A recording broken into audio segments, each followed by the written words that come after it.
ઘોડાને પગમાં ઘૂઘરા, માથે સોનેરી સાજ, લાલ કસુંબર લુગડે, ઈ ચરખાનો ચાંપરાજ દરબાર ઉભા હતા અને હામેજા જોયું ફોજ માથે ચડી આવી હતી અને અહીંયા 3 જણા હતા ને ઘોડીઓ ઊભી હતી ભાઈ. હો એકવાર પડકાર થયો કે ચાંપરાજ વાળો ઈ કેતાની હારે તો હામે માણસે જોયું આખું વાત કરી લીધી. હો અર્થ વિશાલ અર સમાલ ક્રોધ હેત હેત મન મહિબ કે આચરણ દ્રગ જીવાન કહી દેત.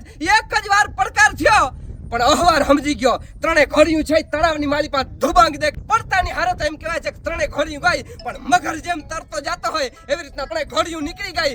એક અહવાર છે એની ઘોડી પાછળ રહી ગઈ એટલે એ અહવારે હાકલ મારી કે ચાંપા ભાઈ હવે મારા છેલ્લા રામ છે, મારી ઘોડી હાલે એમ નથી. ચાંપરાજ વાળાએ કીધું કે અરે ભાઈ રહી જાય તો બધાય રહી જાય નકર નીકળી જાય. એ ઘોડીને મેલી દે.